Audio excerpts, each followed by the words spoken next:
Hello everyone, this is C Anurag and you are watching YouTube channel Chartered Teach. You are most welcome to our channel.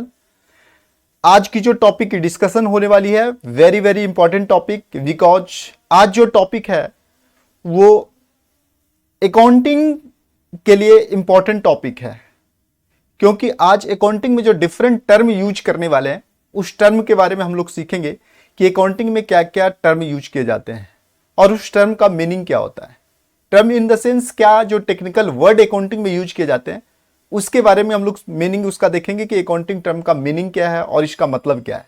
और जब तक ये term जो use किए गए हैं, जो ये वर्ड यूज किए जाते हैं, टेक्निकल वर्ड यूज किए जाते हैं अकाउंटिंग में, जब तक हम लोग इसे जानेंगे नहीं तब तक अकाउंटिंग में जो डिफरेंट सेंटेंस यूज किए जाते हैं, डिफरेंट वर्ड यूज किए जाते हैं, उसको हम लोग समझना मुश्किल होगा। तो एक बार आइए प्रोसीड्स करते हैं। ये चैप्टर वन का ही टॉपिक है और एक बार आगे हम लोग प्रोसीड्स करते हैं कि क्या क्या इसमें हमें पढ़ना है। ओके, आइए देखते हैं एक बार जो टर्म यूज किए गए हैं। मैं इसे थोड़ी और जूम कर देता हूं।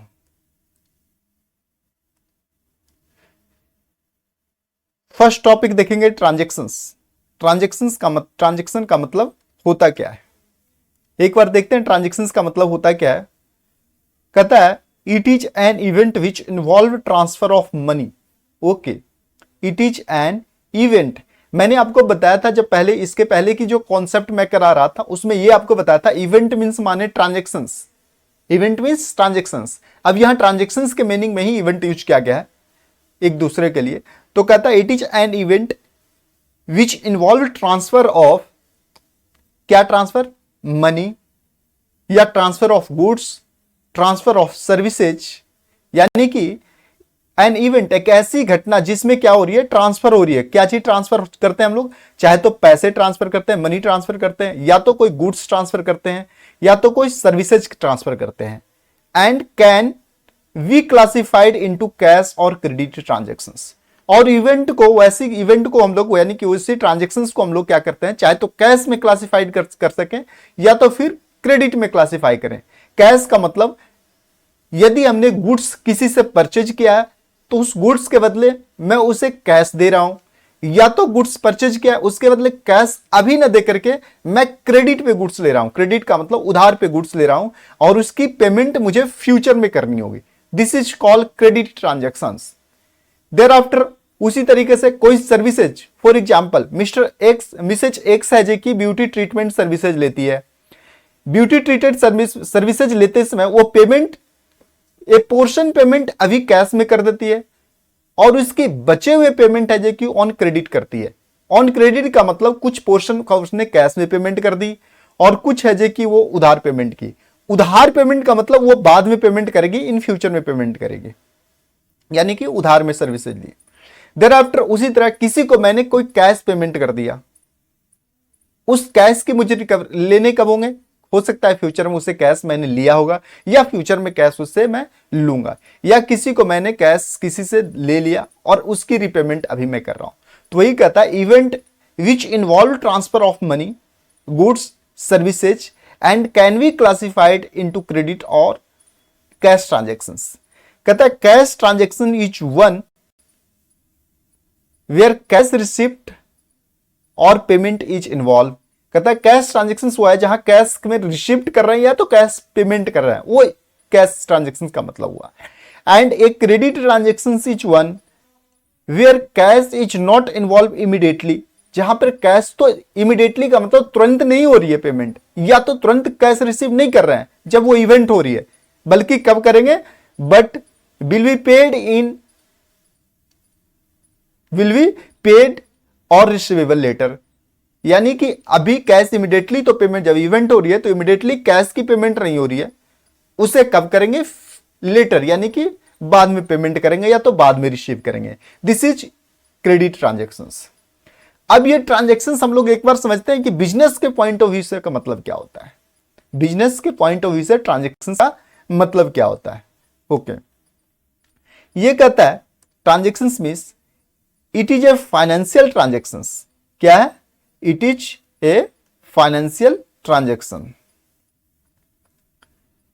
It is a financial transactions or an economic event express in terms of money which bring in changes in financial positions of an enterprises.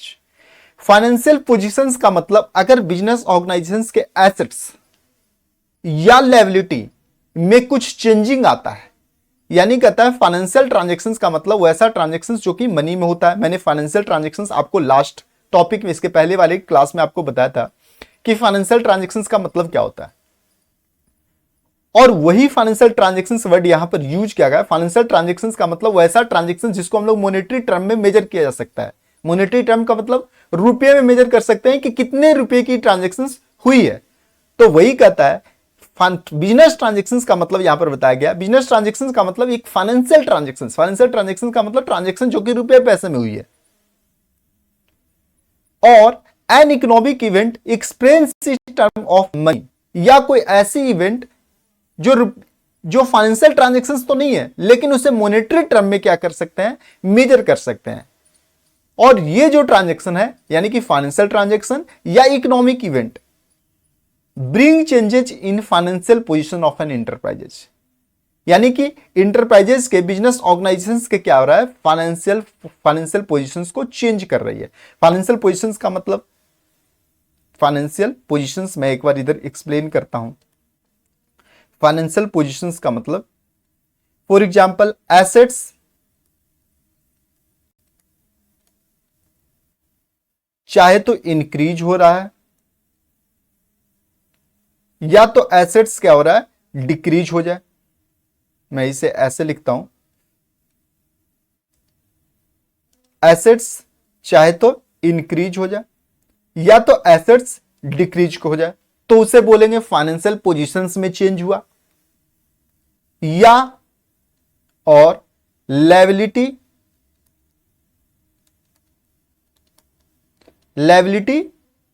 क्या हो जाए, या तो इंक्रीज हो जाए या तो लायबिलिटी डिक्रीज हो जाए, तो भी इसे बोलेंगे फाइनेंशियल पोजीशन में चेंजिंग होना है। यानी कि यदि एसेट्स या तो लायबिलिटी इंक्रीज या डिक्रीज हो जाती है बिजनेस ऑर्गेनाइजेशंस का,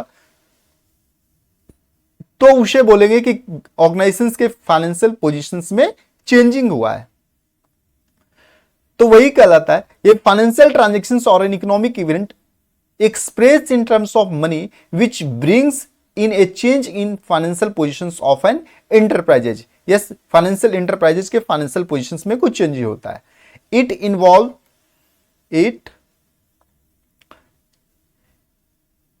involves transfer and exchange of goods, services such as purchase or sale of goods and services, wages paid to worker, rent paid, dividend received and lending and borrowing of money.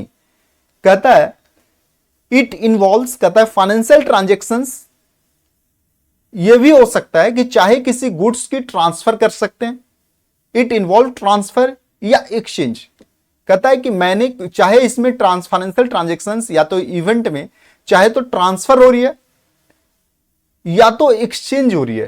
Transfer in the sense for example मैंने कोई vehicle purchase किया या कोई business organisation vehicle purchase करता है, तो जो vehicle पर सेल कर रहा है उसके यहां से वो व्हीकल ट्रांसफर होकर के किसके पास जा रही है, जो परचेज कर रहा है। दूसरी एग्जांपल, एक गुड्स के बदले दूसरी गुड्स एक्सचेंज हो रही है। फॉर एग्जांपल अगर कोई यदि कोई मोबाइल के बदले लैपटॉप लेता है, for example you are giving a mobile and in exchange of laptop, यानी कि एक गुड्स देकर के आपने दूसरे गुड्स को एक्सचेंज कर लिया, it is also business transactions. Such example जैसे सच परचेज या तो sales of goods and services, purchase और सेल्स ऑफ गुड्स या तो सर्विसेज, आपने चाहे तो गुड्स परचेज किया या गुड्स को सेल किया, या आपने कोई सर्विस लेवल किया या तो सर्विस प्रोवाइड किया। फॉर एग्जांपल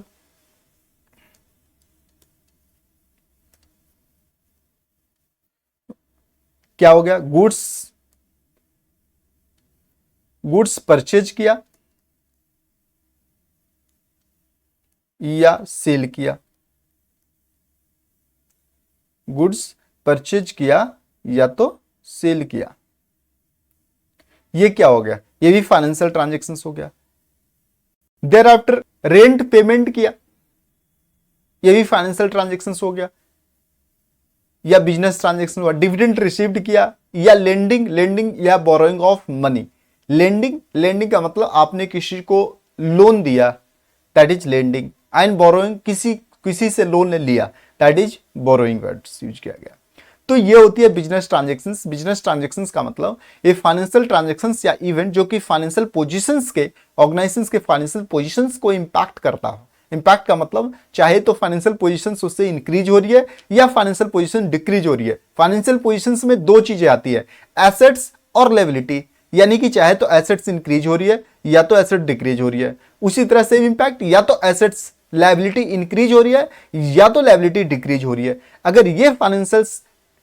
अगर ऐसी ट्रांजेक्शन है, कोई फाइनेंशियल ट्रांजेक्शन जिससे ये इंपैक्ट हो रहा है फाइनेंशियल पोजीशंस, तो that call business transactions. Business transactions है जो कि in the sense goods transfer से भी रिलेटेड हो सकता है, इन्वॉल्व ट्रांसफर, या तो exchange of goods, like sale या purchase of goods, wages payment किया आपने, रेंट पेड किया। These are example of business transactions. Okay, next topic आते हैं, एंड एसेट्स का मतलब क्या होता है?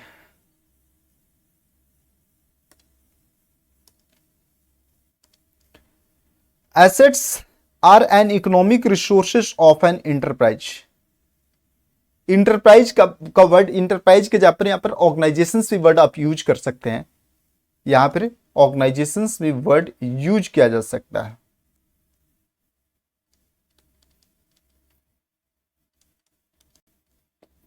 ऑर्गेनाइजेशंस भी वर्ड यूज किया जा सकता है। ऑर्गेनाइजेशंस का मतलब मैंने आपको बताया है, कोई भी इंटरप्राइज चाहे उसकी ऑब्जेक्टिव प्रॉफिट अर्न करना हो या तो प्रॉफिट अर्न करना ना हो, वो ऑर्गेनाइजेशंस कहलाता है। यानी कि ऑर्गेनाइजेशंस चाहे तो कोई सोशल वर्क, सोशल एक्टिविटी के लिए हो सकता है, यानी कि सामाजिक कार्यों के लिए, या तो अपनी प्रॉफिट मोटिव करने के लिए, जिसकी प्रॉफिट अर्न करना ही उसकी ऑब्जेक्टिव है, उसके लिए भी कोई ऑर्गेनाइजेशंस हो सकता है। यानी कि ऑर्गेनाइजेशंस के डेफिनेशंस में सारे इंटरप्राइजेज फॉल करते हैं। तो वही कहता है एसेट्स का मतलब, assets are economic resources of an enterprise that can usually express in monetary term. Express in monetary term का मतलब उसे मनी में मेजर किया जा सकता है कि इस इकोनॉमिक, इससे कितना मुझे बेनिफिट हो रहा है, इस एसेट से मुझे क्या बेनिफिट हो रहा है, और ये एसेट्स है कितने का, ये इकोनॉमिक रिसोर्स है कितने का, और इससे मुझे क्या बेनिफिट हो रहा है और क्या लॉस हो रही है। यानी कि एक्चुअली इससे बेनिफिट, एसेट से बेनिफिट नहीं होता है, तो क्या बेनिफिट हो रही है, इकोनॉमिक रिसोर्सेज कितना बेनिफिट हो रहा है, उसे मनी में मेजर किया जा सके। तो that is assets are economic resources of an enterprise that can usually express in monetary terms. Assets are items of value used by the business in its operations. Assets are, कहता है कि assets है कि business operations की कहीं ना कहीं value को इंप्रूव करता है। वैल्यू को इंप्रूव चाहे तो बिजनेस ऑर्गेनाइजेशंस के एक्सपेंसेज को कम कर दे, या तो बिजनेस इंटरप्राइजेज के इनकम को बढ़ा दे। यानी कैसे इंपैक्ट करता है,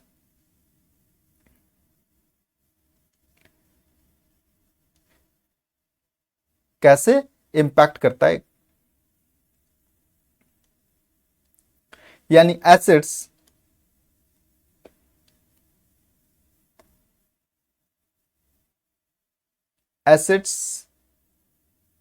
increase the value of business।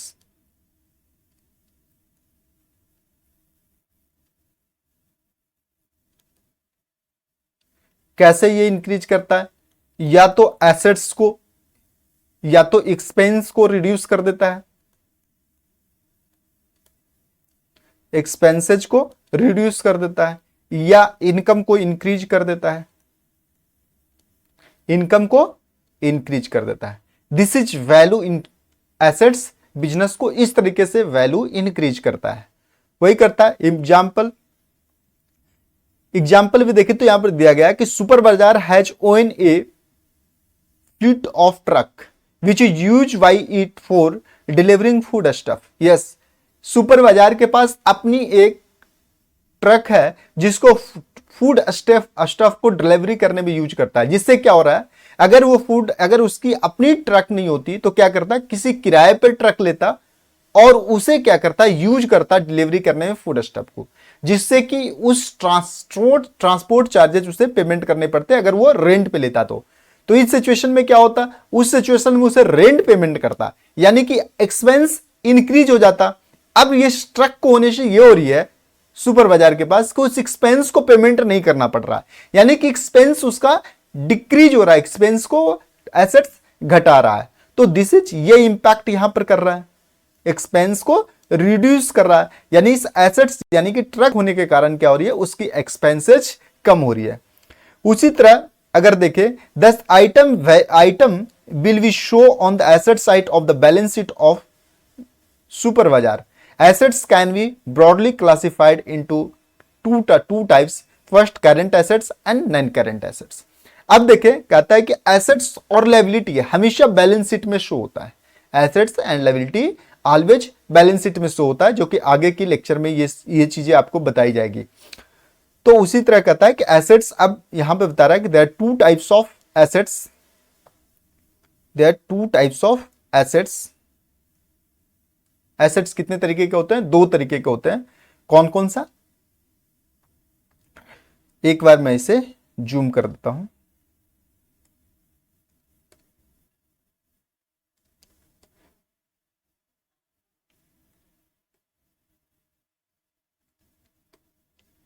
Yes,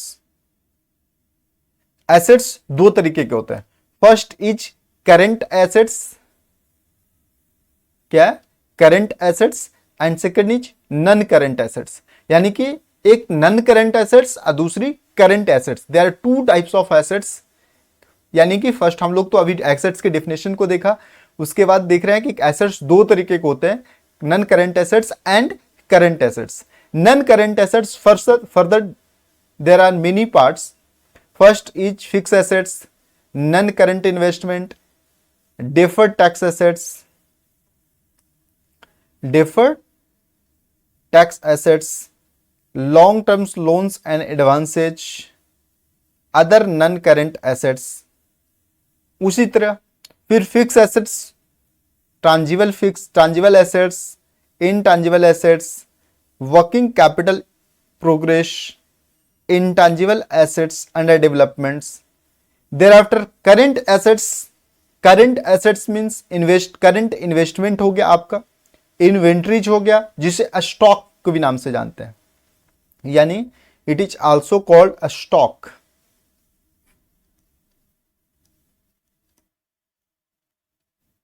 stock,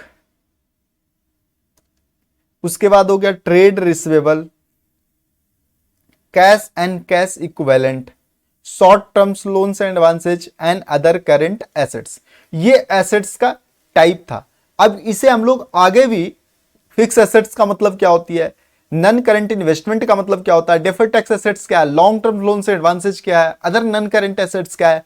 there after fix assets different type के हुए, tangible fix assets, intangible fix assets, work capital work in progress, intangible assets under developments. इस तरीके का फिक्स एसेट्स का हम लोगों ने टाइप देखा। देयरआफ्टर नन करेंट एसेट्स को देखे तो नन करेंट एसेट्स भी कई तरीके का होता है।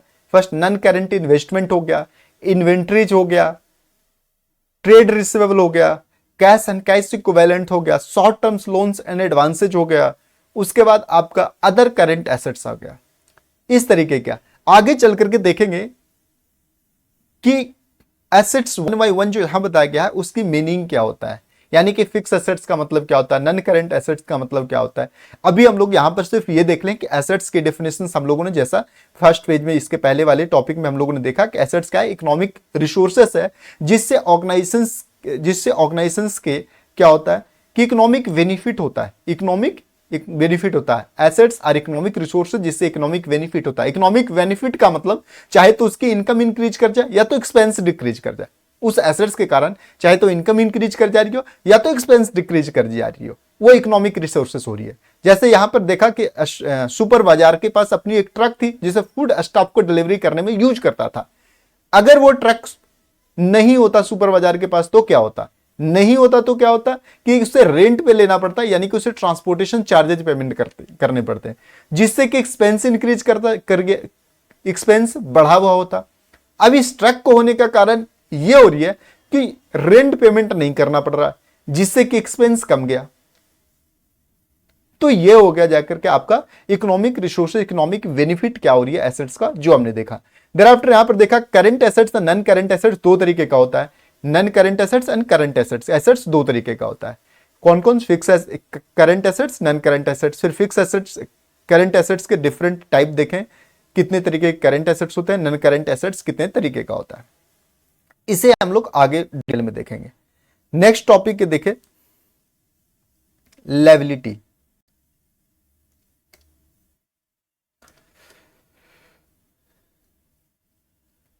लायबिलिटी का मतलब क्या होता है, जो देखें एक बार। लायबिलिटी आर ऑब्लिगेशन और डेब्ट that an enterprise has to pay at the some times in the future. Okay, liability are obligation, obligation का मतलब दायित्व, आपको पे करना ही है। एंड ऑर्गेनाइजेशन हैज टू पे सम टाइम्स इन फ्यूचर। कहता है लायबिलिटी का मतलब एक ऐसी ऑब्लिगेशन जिसे इंटरप्राइजेज को, इंटरप्राइजेज का मतलब अभी हमने ये वर्ड यूज किया गया बिजनेस ऑर्गेनाइजेशंस, यानी कि ऑर्गेनाइजेशंस, इंटरप्राइजेज का मतलब ऑर्गेनाइजेशंस को क्या करना पड़ता है, पेमेंट करना पड़ता है in future.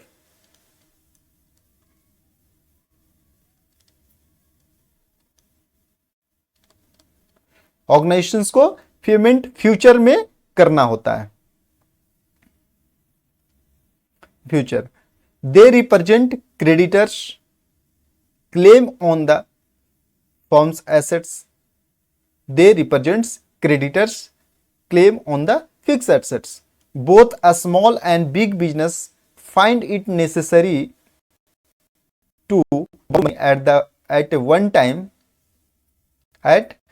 time or other and to purchase goods on credit. अब देखिए ये क्या होता है कि जितने भी सारे बिजनेस इंटरप्राइजेज हैं, जितने भी सारे बिजनेस इंटरप्राइजेज हैं,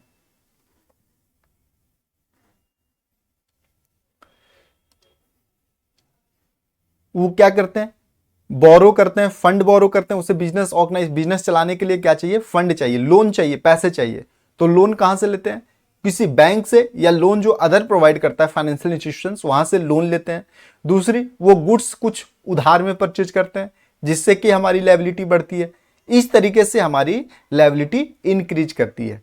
यानी कि एक बार हिंदी में लिखा दूं, यस बिल्कुल हिंदी में लिखा देता हूं, ये लो मैंने हिंदी में लिखा दिया। कहता है लायबिलिटी क्या है, ऑब्लिगेशन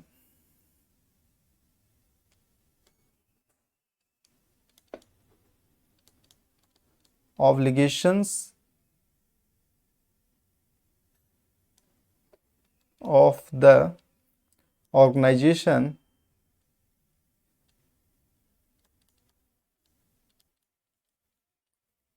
जिसे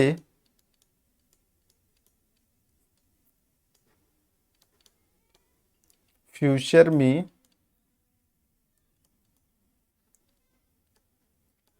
पेमेंट करना होता है।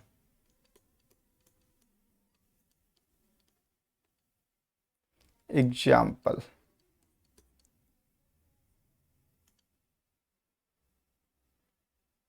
बोरोइंग ऑफ लोन, जैसे क्रेडिट परचेज,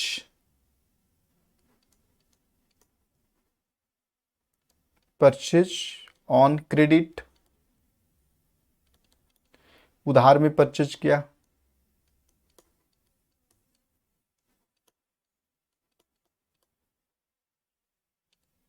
उधार में परचेज किया, इस तरीके का ये जो हुआ, ये क्या एक तरीके से हुआ लायबिलिटी। अगर आप परचेज ऑन क्रेडिट करते हैं या कि कोई business organisation purchase on credit करता है, इसका मतलब ये होता है कि बिजनेस ऑर्गेनाइजेशन को अभी तो पेमेंट नहीं करना पड़ा, बट इन फ्यूचर में उसे पेमेंट करना पड़ेगा। इन फ्यूचर देयर आफ्टर अगर वो लोन लेता है, क्या करता है, लोन लेता है, तो उस लोन की रिपेमेंट अभी तो नहीं करनी पड़ रही है, बट इन फ्यूचर करनी पड़ेगी। तो वो एक तरीके से ऑब्लिगेशन है। ऑब्लिगेशंस इज इंपॉर्टेंट यहां पर, कि ऑब्लिगेशंस कब बन रही है, फ्यूचर में पेमेंट करने की। ऑब्लिगेशंस कब बन रही है, पेमेंट इन फ्यूचर, फ्यूचर में उसे पेमेंट करने की, तो वो लायबिलिटी हो गया। यानी कि ऑब्लिगेशंस तो अभी बनी, बट पेमेंट उसकी कब करनी है, फ्यूचर में पेमेंट करनी पड़ रही है, तो वो लायबिलिटी कहलाएगा। अब लायबिलिटी भी कितने तरह की का होता है, दो तरीके की लायबिलिटी होती है। जिस तरीके से एसेट्स हम लोग देखा कि एसेट्स दो तरीके का होता है, एक नॉन करेंट और करेंट एसेट्स, उसी तरह लायबिलिटी भी दो तरीके की होती है। लायबिलिटी दो तरीके का होता है, कौन, करेंट लायबिलिटी और non current liability, current liability and non current liability. तो आइए देखते हैं करेंट लायबिलिटी और नॉन करेंट लायबिलिटी का मतलब क्या होता है। सर इसे जूम कर दो, ये लो मैंने कर दिया जूम, मैंने कर दिया इसे जूम। अच्छा, ज्यादा जूम हो गया, एक बच्चा बोल रहा है ज्यादा जूम हो गया।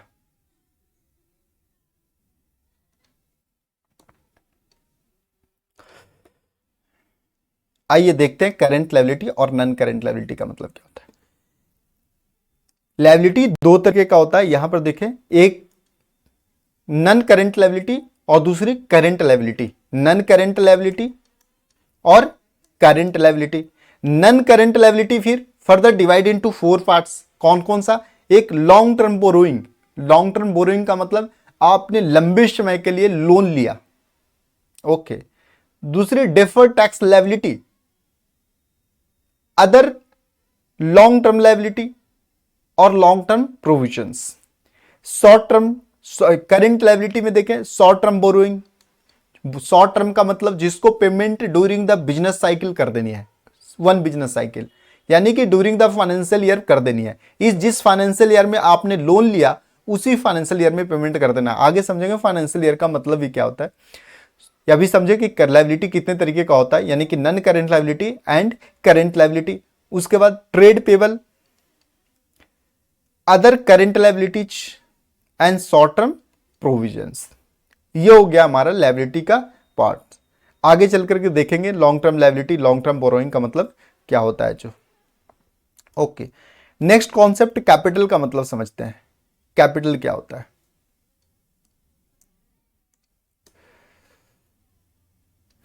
Yes capital. सर ये तो सुना सुना लग रहा है, बिल्कुल ये सुने होंगे कैपिटल, पूंजी। कैपिटल का हिंदी होता है पूंजी। कहता है amount invested by the honour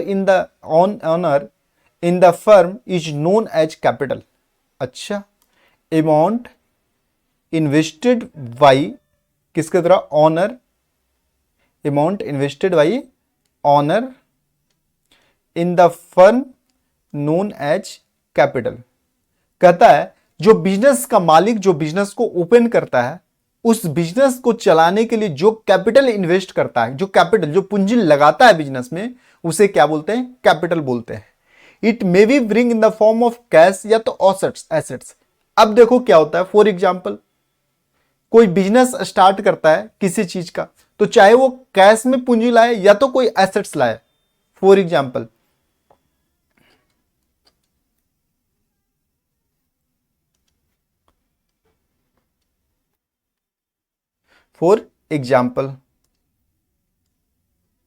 कोई कोचिंग इंस्टीट्यूट ओपन करता है,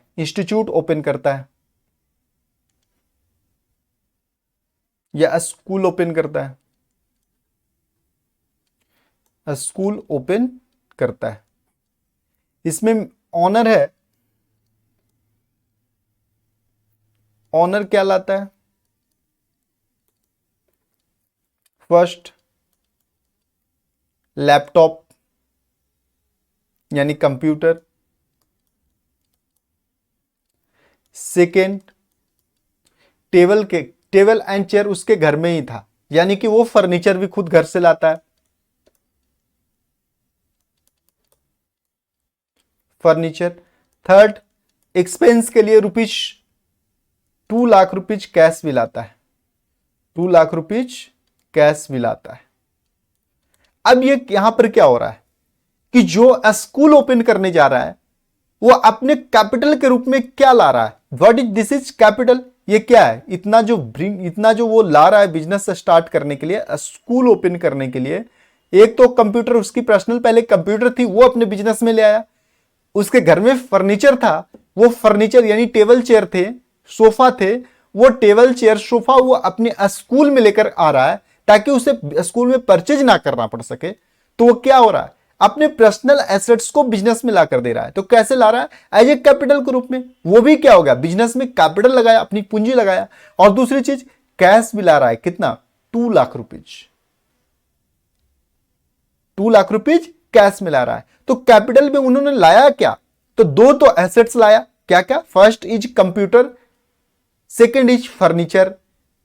और कैश में कितना लाया? 2 लाख रुपीज कैश में लाया। तो ये क्या हुआ कि ऑनर जो मिस्टर एक्स था, सपोज ऑनर कौन था? Mister x. मिस्टर एक्स लाया स्कूल ओपन करने के लिए।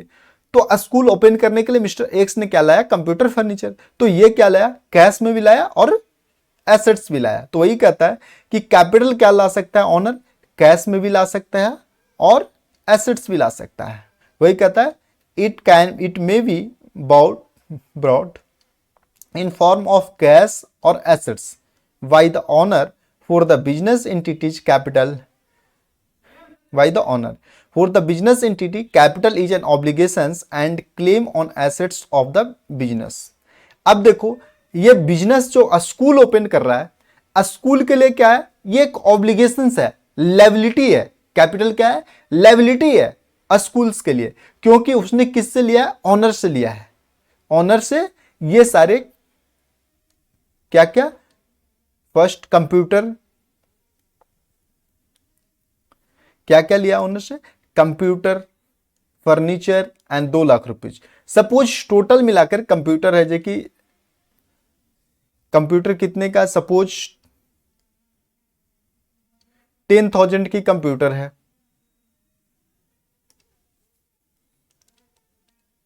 10,000 का कंप्यूटर, फर्नीचर 20,000 का। टोटल मिलाकर के कितना हो गया?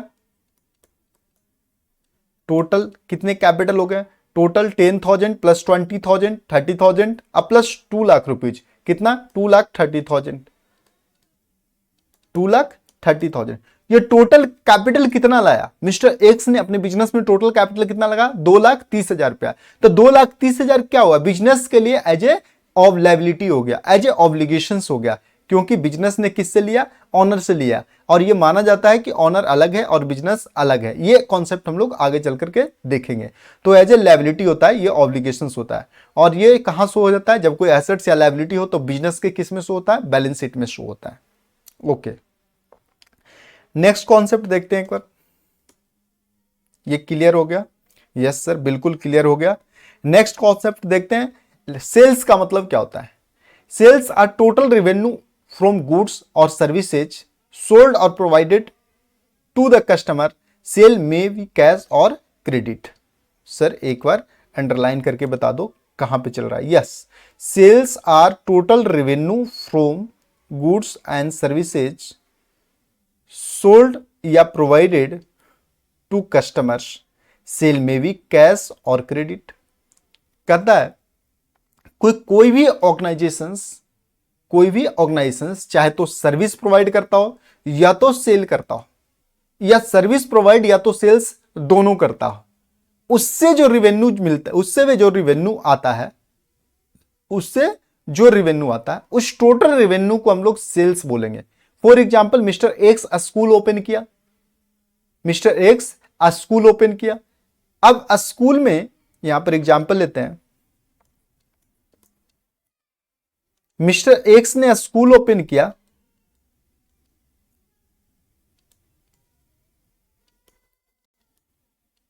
स्कूल ओपन किया, ये क्या करता है? सेल प्लस सर्विसेज दोनों देता है।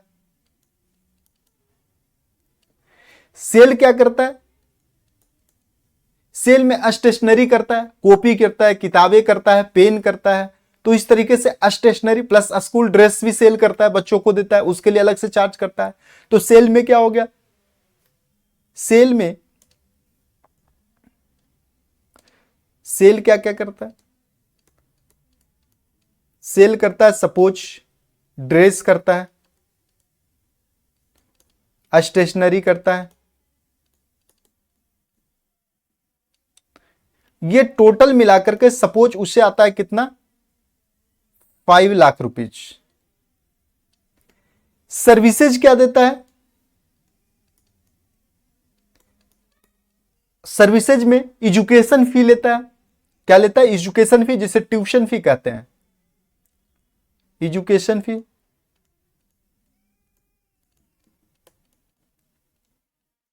एजुकेशन फी सपोज कितना ले लिया, 12 लाख रुपीज। कितना हो गया, 12 लाख रुपीज। अब ये जो टोटल उसको इनकम हुआ,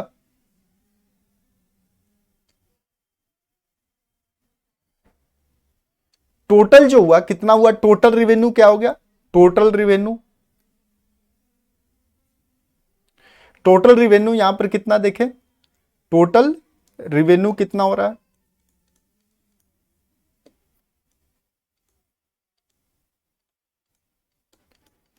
टोटल रेवेन्यू कितना हुआ, 5 lakh plus 12 lakh, 5 lakh plus 12 lakh, total कितना हुआ, 17 लाख रुपीज।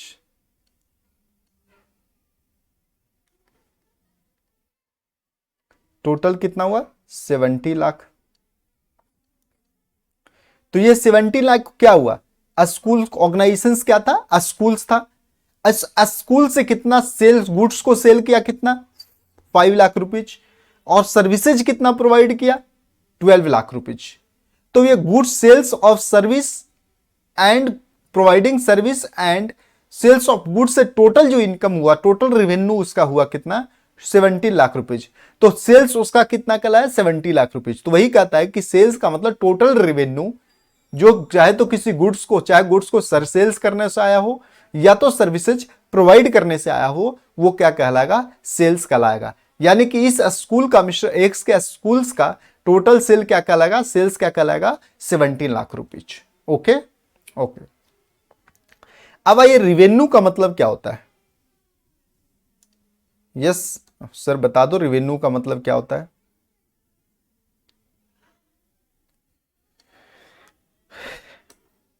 मैं इसे दूसरी पेज पे इसे लेकर के सेपरेट चलता हूं। यस सर बिल्कुल, इसे सेपरेट पेज पे बता दो सर। ये लो, मैंने इसे लिया यहां से और सेपरेट पेज पर चलता हूं, आपको बताता हूं रेवेन्यू का मतलब क्या होता है। सर थोड़ी जूम कर लो, ये लो बच्चा कह रहा है जूम कर दो, मैं कहे आप बोलें और मैं न जूम कर सकूं। ये लो कर दिया जूम। सर ये तो ज्यादा बड़ा हो गया, हाँ ये सही है। ये लो देखते हैं रिवेन्यू, रिवेन्यू का मतलब क्या होता है, एक बार देखते हैं। रिवेन्यू का मतलब कहता है कि दोज आर द अमाउंट्स, किसका, of business earn by selling its products और providing services to customer called sales revenue, and other items of revenue common to many businesses just like commission, interest, dividend, royalty, rent receive. Revenue is called income. Okay, revenue is also called income. अब क्या कहता है कि जो product किसी भी business organisation के उसके गुड्स या तो सर्विसेज प्रोवाइड करने से जो इनकम होता है उसे क्या बोलते हैं, सेल्स रेवेन्यू, उसे क्या बोलते हैं, सेल्स रेवेन्यू। लेकिन कुछ अदर भी आइटम का सोर्स होता है बिजनेस ऑर्गेनाइजेशन को, जो चाहे वो किसी भी बिजनेस ऑर्गेनाइजेशन किसी भी सर्विस में या किसी भी गुड्स में से डील करे, लेकिन कुछ ऐसे इनकम होते हैं जो कि कॉमन इनकम होते हैं। फॉर एग्जाम्पल रेंट हो सकता है कि रेंट है जो कि कई बिजनेस ऑर्गेनाइजेशंस को रेंट आता हो, रॉयल्टी कई बिजनेस ऑर्गेनाइजेशंस को रॉयल्टी आता है। तो द अदर इनकम यानी कि sales revenue plus other income, sales revenue plus other income, इन दोनों को अगर ऐड कर ले तो क्या कहलाएगा, आपका टोटल रेवेन्यू कहलाएगा। For examples, mister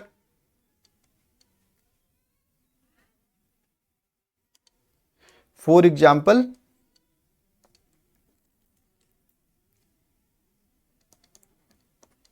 mister x का जो स्कूल था, मिस्टर एक्स का जो स्कूल है,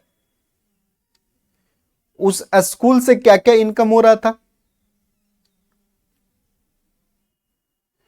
उस स्कूल से जो इनकम हो रहा था वो इस तरीके से इनकम हो रहा था। पहला, sales of dress and stationery, sales of dress and stationery से कितना इनकम हो रहा था, 5 लाख रुपीज। दूसरी जो हो रहा था वो क्या होता, स्कूल फी, जिसे कह रहे थे एजुकेशन फी, स्कूल फी और एजुकेशन फी, इससे कितनी इनकम हो रही थी उसे, 12 lakh rupees. Total sales revenue क्या हो रहा था, यानी कि this is called total sales revenue, total sales, total sales revenue कितना हो गया, 17 लाख रुपया। अब एक बार देखते हैं कि इसके अलावा कुछ और भी आ रहा था, जैसे फॉर एग्जांपल उस स्कूल की अपनी बिल्डिंग भी थी, उस स्कूल्स का अपना बिल्डिंग भी था, स्कूल्स का अपना इन्वेस्टमेंट भी था, स्कूल्स को क्या आ रहा था, अपना इन्वेस्टमेंट भी था, यानी कि स्कूल्स को क्या आ रहा था, रेंट भी आ रहा था, रेंट रिसीव कर रहा था। रेंट रिसीव कितना कर रहा था school, for example 2 lakh rupees. Dividend income भी आ रहा था, डिविडेंड इनकम, डिविडेंड इनकम कितना आ रहा था, 1 लाख रुपीज। तो इन दो क्या हो रहा था कि टोटल अदर इनकम कितना आ रहा था, ये अदर इनकम में जाएगा, अदर इनकम कितना आ रहा था, 3 लाख रुपीज। तो this is other income plus revenue from sales of goods और सर्विसेज, यानी कि 70 लाख रुपीज। इन दोनों को ऐड कर लें तो टोटल रेवेन्यू कहलाएगा, यानी कि टोटल रेवेन्यू कितना आ रहा था, टोटल रेवेन्यू कितना आ रहा था,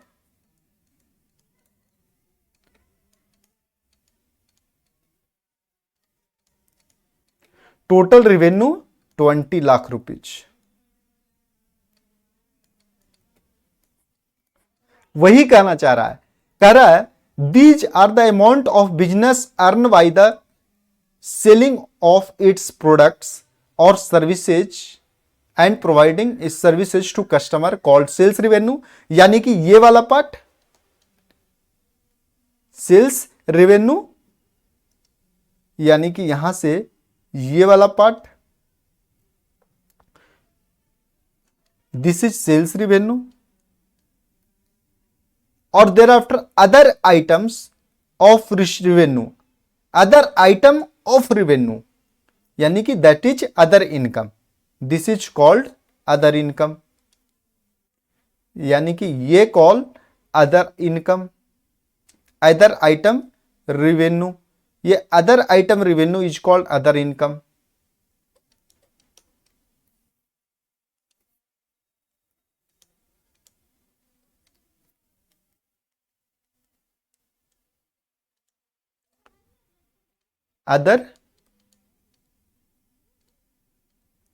अदर इनकम, और अदर इनकम कौन सा है यहां पर? अदर इनकम ये रहा। यस सर, अब समझ में आया अदर इनकम का मतलब क्या हुआ। और ये other income plus sales revenue, अगर दोनों को ऐड कर दें तो रिवेन्यू कहलाया। यस, वही कह रहा है कि जो बिजनेस इंटरप्राइजेस को गुड्स या सर्विसेज को सेल्स करने से जो इनकम आती है, प्लस अदर जो इनकम, अदर रिवेन्यू आता है। अदर रिवेन्यू का मतलब लाइक आपको हुआ रेंट रिसिप्ट हुआ, डिविडेंड रिसिप्ट हुआ, रॉयल्टी रिसिप्ट हुआ, या और भी इनकम आता है। गुड्स या सर्विसेज को सेल करने के अलावा जो और भी इनकम आता है उसको हम लोग क्या कहते हैं? अदर इनकम कहते हैं। और इस अदर इनकम और सेल्स रिवेन्यू का इनकम दोनों को ऐड कर देंगे तो वो टोटल रेवेन्यू कहलाएगा। Okay, this is called total revenue. This is called total revenue. और ये टोटल रेवेन्यू क्या कहलाया यहां पर? 20 लाख रुपीज। यानी कि इसमें हमारे डिफिनेशंस में टोटल रेवेन्यू क्या कहलाया? टोटल रेवेन्यू क्या कहलाया यहां पर?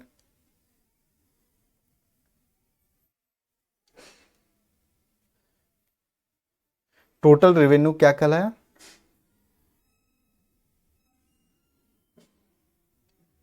यह टोटल रेवेन्यू यहां पर कौन सा हुआ? ये हुआ 20 लाख रुपीज।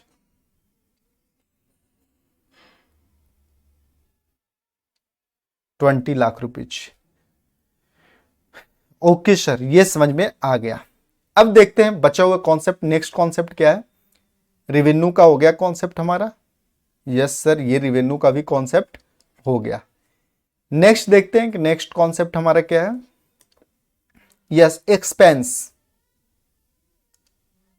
यस सर, इसे जूम कर दो थोड़ा। ये लो, बच्चा कहे और मैं जूम न कर सकूं। ये लो, मैंने कर दिया जूम। ओके, अब समझते हैं एक्सपेंस का मतलब होता क्या है। ओके सर, कहता है cost incurred by the business, cost incur by the business in the process of earning revenue are known as expense. Generally expense are measure by the cost of assets consumed or services used during an accounting period. The used item of expense are depreciation, rent, wages, salary, interest, cost of heater, light, water and telephone. Okay sir, समझ में आ गया? बिल्कुल नहीं sir, बिल्कुल नहीं समझ में आया। तो आइए एक बार हम लोग समझते हैं कि क्या होता है। अब कहता है cost incurred by business enterprises, cost incurred by a business enterprises, cost incurred by a business enterprises in process of earning revenue. अब अर्निंग रेवेन्यू का मतलब अभी हम लोग ने समझा है total revenue. This is called total revenue. Total total revenue का मतलब sir sales revenue. Total revenue का मतलब sir sales revenue, sales plus other income. Okay, this is call total revenue. यानी कि टोटल रेवेन्यू चाहे तो सेल्स रेवेन्यू या तो अदर इनकम, ये अर्न करने के लिए, ये रेवेन्यू अर्न करने के लिए जो खर्चे हम लोग करते हैं, this is called expense. This is called expense. अब फॉर एग्जांपल इसे हम लोग सेपरेट लेकर के चलते हैं, एक्सपेंस को समझते हैं सेपरेटली। यस सर, बिल्कुल इसे सेपरेटली समझाएं तो ज्यादा इंटरेस्टिंग लगेगा। आइए समझते हैं। सर इसे जूम कर ली। ये लो, बच्चा बोले मैं जूम न कर सकूं। ओके, ये लो, ये हो गया हमारा एक्सपेंस। ओके,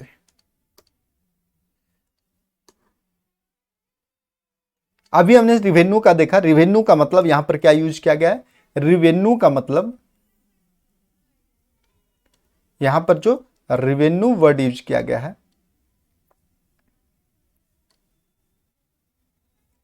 ओके 1 सेकंड, यहां पर जो रिवेन्यू वर्ड यूज किया गया है, इस रिवेन्यू का मतलब होता है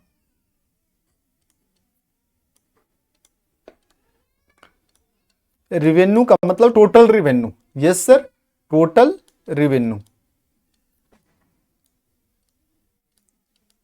और टोटल रेवेन्यू का मतलब goods, sales of goods plus sales of services, sales of revenue from goods plus other income.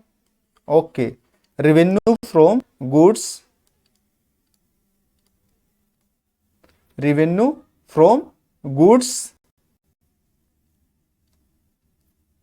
Revenue from sales plus other income.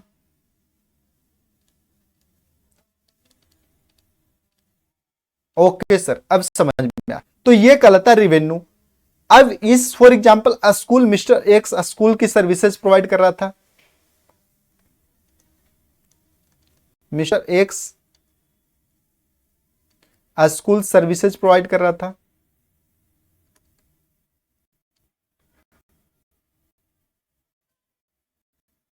अब सर्विसेज में उसे क्या खर्चे हो रहे हैं, लाइक स्कूल बिल्डिंग रेंट पे करना पड़ रहा होगा, बिल्डिंग रेंट, टीचर की salary, teachers salary, office maintenance charges,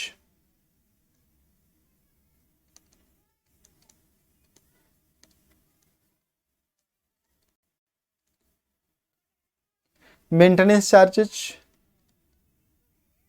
thereafter telephone expense.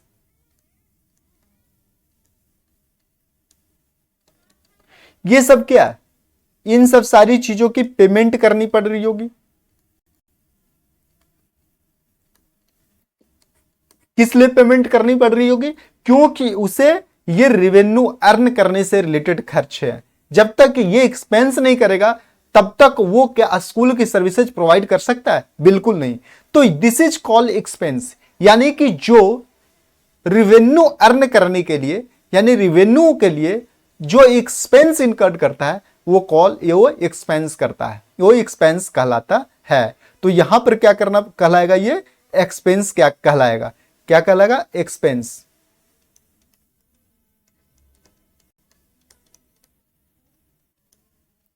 Okay, expense में क्या हो गया, रेंट हो गया, बिल्डिंग का रेंट हो गया, टीचर की सैलरी हो गया, ऑफिस की मेंटेनेंस एक्सपेंस हो गया, देयर आफ्टर टेलीफोन एक्सपेंसेज हो गया।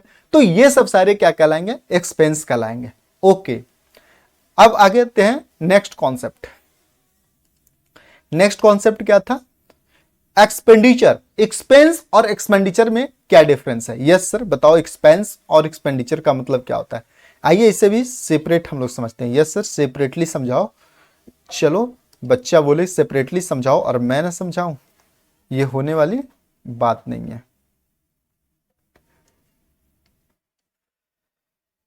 एक्सपेंडिचर का मतलब क्या होता है, कहता है स्पेंडिंग मनी और incurring a liability for some benefit, spending money or incurring a liability for some benefit या services or property received is called expenditure.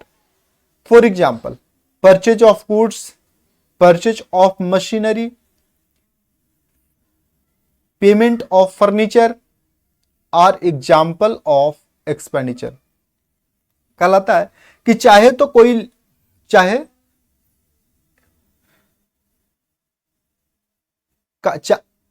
तो किसी लायबिलिटी को चाहे तो हमें कोई बेनिफिट हो रही है,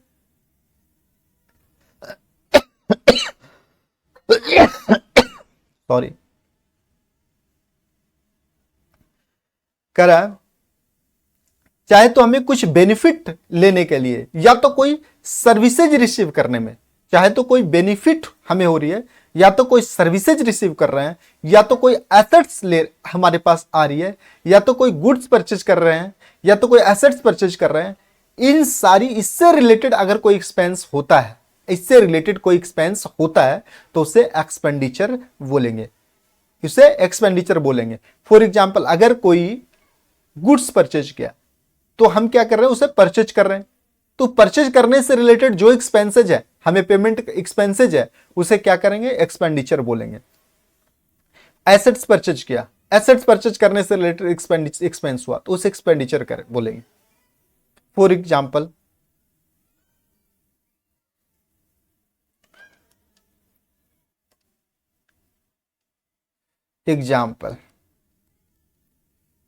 मिस्टर एक्स का ही देखता हूं।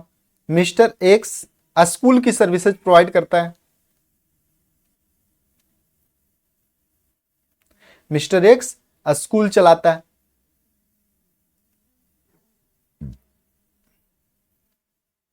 अब स्कूल में डिफरेंट एसेट्स परचेज करने पड़े होंगे, लाइक ब्लैक बोर्ड परचेज करना पड़ा होगा, उसके बाद डिफरेंट पढ़ाने के लिए स्टेशनरी परचेज करने पड़े होंगे, प्रोजेक्टर परचेज करने पड़े होंगे।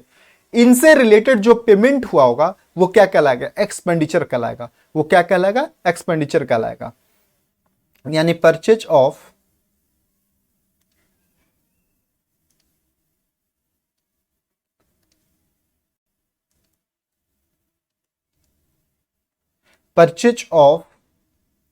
Fix assets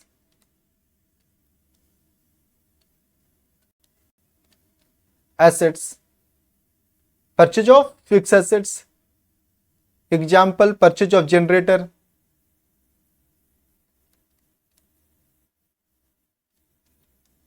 purchase of genset, जेंसी purchase करना, एक्सपेंस पेमेंट, पैसे लगेंगे, फंड लगेंगे, तो क्या कहलाएगा, एक्सपेंडिचर कहलाएगा। तो वही कहलाता है expenditure. Purchase of furniture, furniture purchase किया होगा। अब कहता है other benefits, if the benefit of expenditure is exhausted within a year, it is treated as expense called revenue expenditure. Or the other hand, the benefit of expenditure last for more than a year, it is treated as an assets called capital expenditure, and such as purchase of machinery और furniture. कहता है expense क्या होता है कि अगर कोई benefit हमने लिया, या तो कोई परचेज किया, चाहे गुड्स परचेज किए, या तो सर्विसेज हमने एबल किया, या तो कोई फिक्स एसेट्स परचेज किया, वो क्या कहलाएगा, एक्सपेंडिचर कहलाता है। क्या कहलाता है, एक्सपेंडिचर कहलाता है। यानी कि कोई भी चाहे सर्विसेज एबल करने से रिलेटेड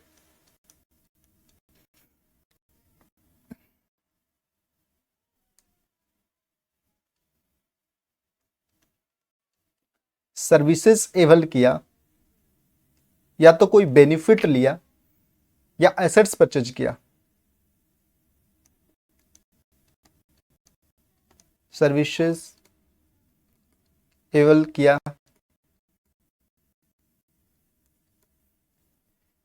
कोई गुड्स परचेज किया,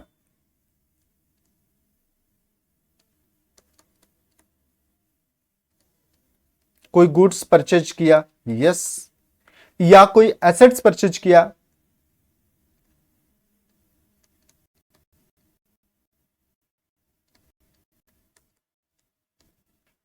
और इसको रिलेटेड जो पेमेंट करूंगा आएगा। क्या कहलाएगा, एक्सपेंडिचर कहलाएगा। अब ये एक्सपेंडिचर दो तरीके का होगा। एक्सपेंडिचर कितने तरीके का होगा, दो तरीके का होता है।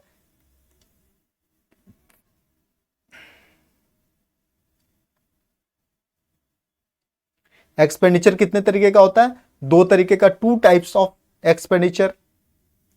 अब एक्सपेंडिचर का दो ट्रीटमेंट होता है। First is expense, revenue expense.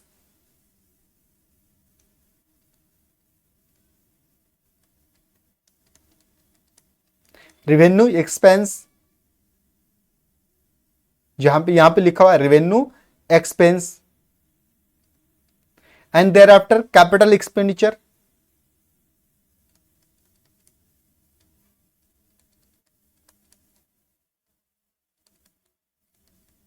Capital expenditure, revenue expense benefit जिसको लिया, जो बेनिफिट लिया, चाहे तो सर्विस डेवलपर का बेनिफिट हो या गुड्स परचेज करने का बेनिफिट हो या तो एसेट्स परचेज किया, अगर वो एग्जॉस्ट एक दिन में, अगर उसकी बेनिफिट 1 ईयर के अंदर समाप्त हो जाती है, बेनिफिट 1 ईयर के अंदर समाप्त हो जाती है, तो उसे क्या बोलेंगे? Revenue expenditure.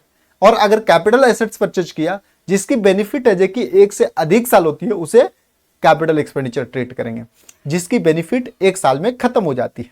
ओके सर, लिख दो। यस, ये लो मैंने लिख दिया। जिसकी बेनिफिट,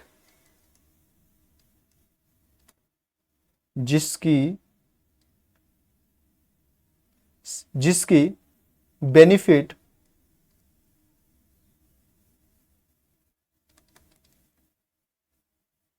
1 ईयर में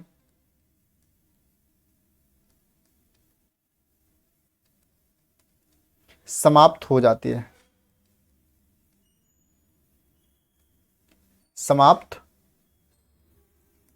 हो जाती है। ओके, यहां पे जिसकी बेनिफिट 1 से अधिक साल चलती होती है,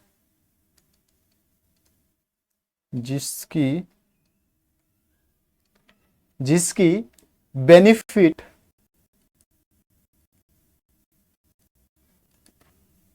मोर देन 1 ईयर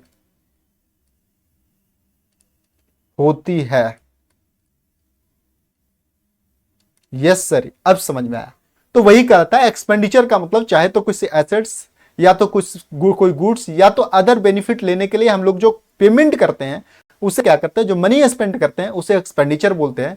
और एक्सपेंडिचर दो ट्रीटमेंट होती है। अगर उसका बेनिफिट हमें 1 साल में खत्म होने वाली है, उस एक्सपेंडिचर का खत्म हो जाती है, तो उसे रेवेन्यू एक्सपेंस बोलते हैं, उसे रेवेन्यू एक्सपेंस बोलते हैं। और जो जिसकी बेनिफिट 1 साल से अधिक चलती होती है उसे कैपिटल एक्सपेंडिचर बोलते हैं। लाइक अगर परचेज किए हो एसेट्स, फॉर एग्जांपल अगर परचेज किए हो एसेट्स,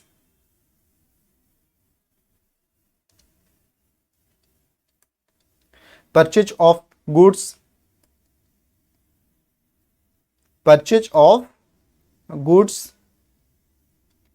ओकेशन, ये एग्जाम्पल है। Purchase of goods, thereafter, इसमें क्या एग्जाम्पल हो सकता है? Purchase of assets,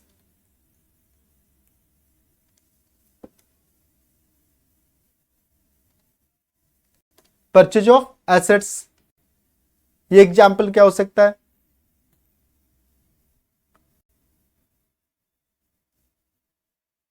sales advertisement कराएं,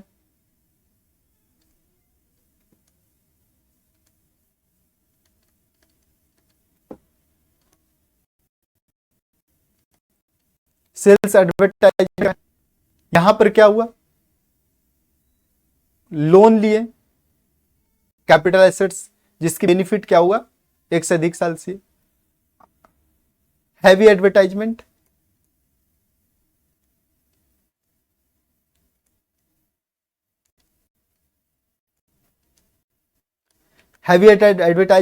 बेनिफिट क्या इसका है?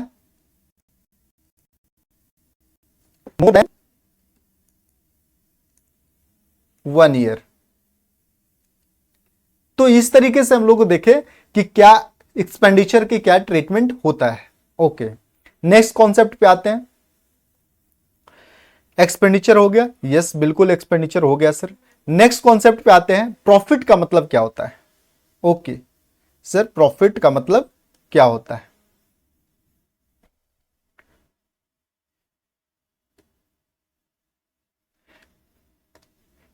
प्रॉफिट में profit the excess of revenue of a period over its expense during the accounting year is called profit. Profit increase the investment of owner. अभी हमने देखा जो school mister चलाता था, मिस्टर एक्स जो स्कूल ओपन किया उसमें 2 एक तो रेवेन्यू हो रहा था, रेवेन्यू का मतलब टोटल रेवेन्यू, और दूसरा उसे एक्सपेंस हो रहा था। एक्सपेंस का मतलब रेवेन्यू अर्न करने से रिलेटेड जो भी कॉस्ट उसे लगा उसे एक्सपेंस बोलते हैं। ठीक है, तो हमने देखा कि मिस्टर एक्स जो स्कूल चला रहा है,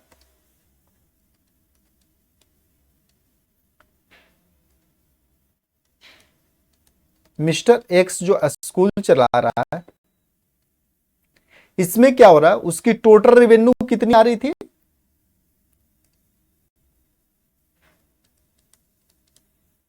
टोटल रेवेन्यू कितना आ रहा था, 20 लाख रुपीज।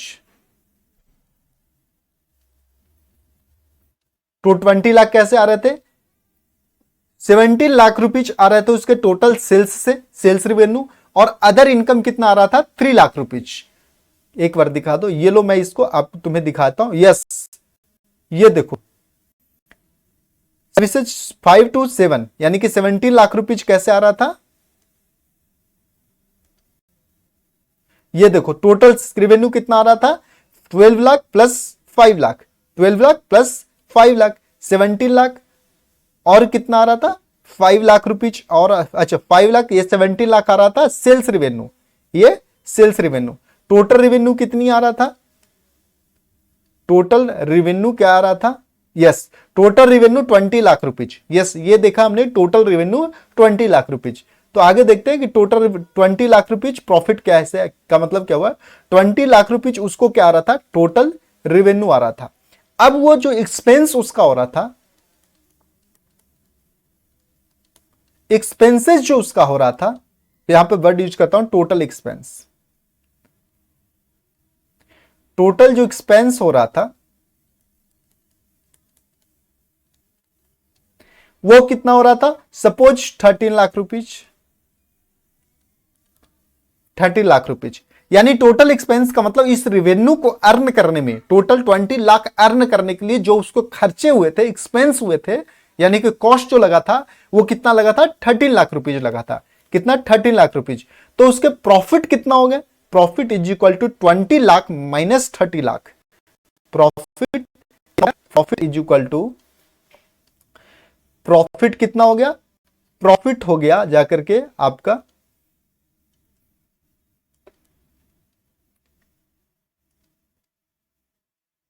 प्रॉफिट हो गया कितना सर, प्रॉफिट हो गया 20 lakh minus 13 lakh is equal to 7 lakh. Okay, profit कितना हो गया, 7 lakh. This is called profit. Profit कब हुआ, जब revenue is greater than total expense, यानी कि total revenue is more than total expense. यानी कि यहां पर when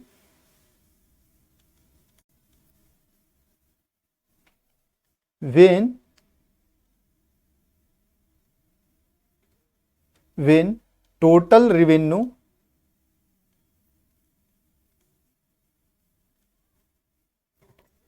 total revenue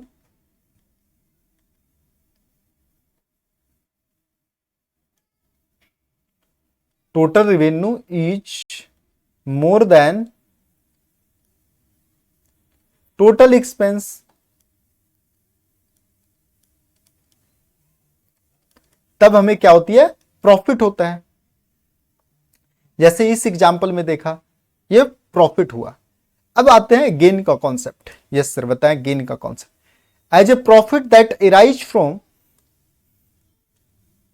as a profit that arise from event और transactions which are incidental to the business such as sales of fixed assets, winning of courts case या appreciations in the value of assets। कहता है gain का मतलब क्या हुआ, gain same है जो कि आपका प्रॉफिट की तरह ही है, लेकिन प्रॉफिट क्या होता है कि बिजनेस के डे टू डे एक्टिविटी जो होता है उससे राइज होता है।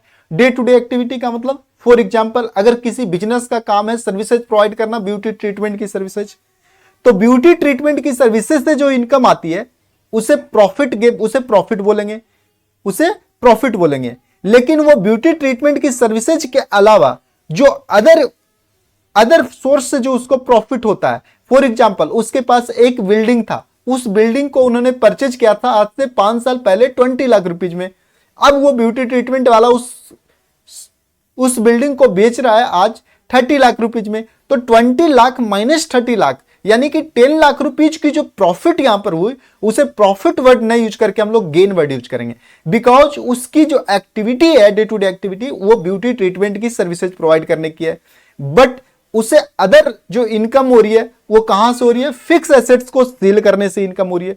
तो इस फिक्स एसेट्स को सेल करने से जो इनकम होगी उसे क्या बोलेंगे, प्रॉफिट वर्ड नहीं यूज करके हम लोग क्या बोलेंगे, गेन वर्ड यूज करेंगे। यानी कि profit other than business activity, यानी profit arise other than business activity is called gain. यानी कि सर एक बार इसे मैं लिखा देता हूं, प्रॉफिट एराइज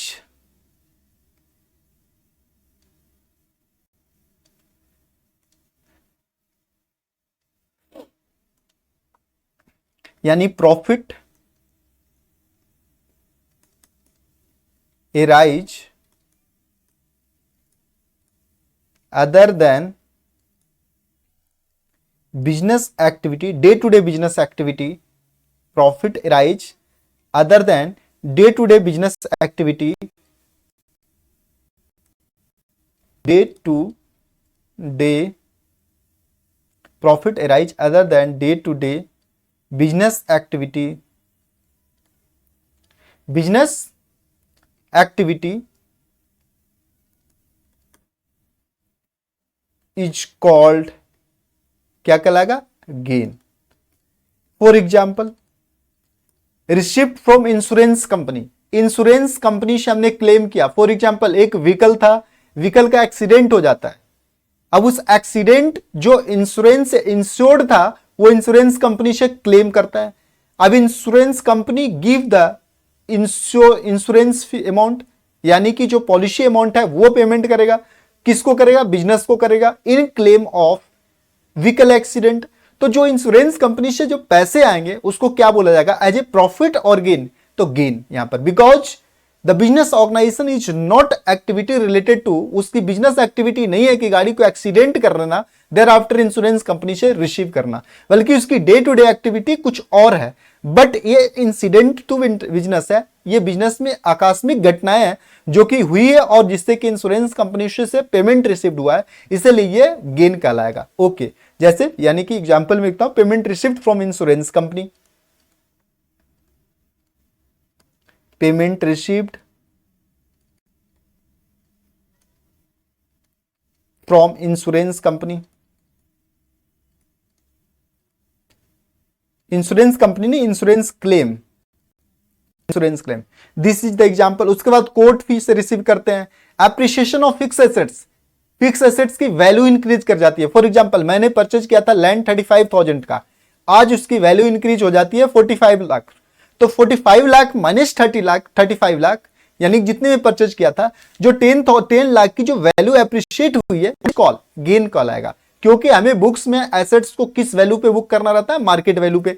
अब मार्केट वैल्यू पे इंक्रीज करने के लिए हमें उस 35 लाख को 45 लाख पे लाना पड़ेगा, तो इस 45 लाख पे जब बुक्स में लाएंगे उस एसेट्स को, तो जो 10 लाख का गैप है वो क्या बुक होगा, गेन बुक होगा, नॉट कि प्रॉफिट बुक होगा।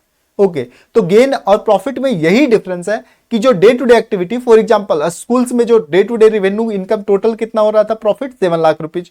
अगर स्कूल के पास कोई लैंड भी था जिसको उन्होंने सेल किया और प्रॉफिट होगा 5 लाख रुपीज, तो ये क्या कहलाएगा, गेन कहलाएगा। फॉर एग्जांपल मिस्टर एक्स के पास, मैं यहां भी एग्जांपल देता हूं, मिस्टर एक्स के पास, यानी कि मिस्टर एक्स के जो स्कूल है, मिस्टर एक्स जो स्कूल है, हैज क्या था, इसके पास लैंड था। अब इस लैंड से होता क्या, एक बार ये देखते हैं।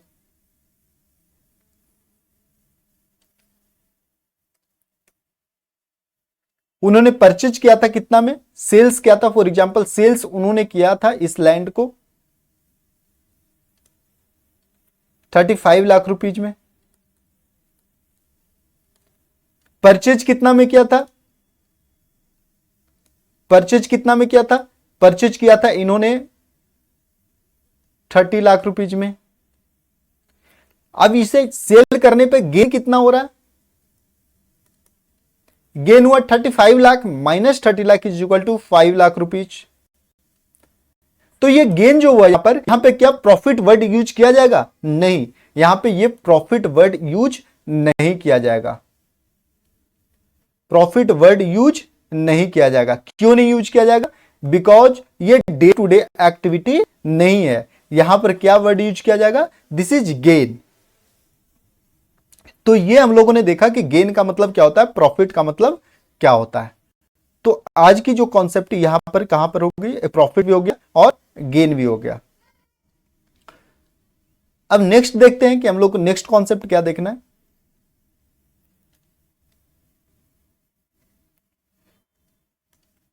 नेक्स्ट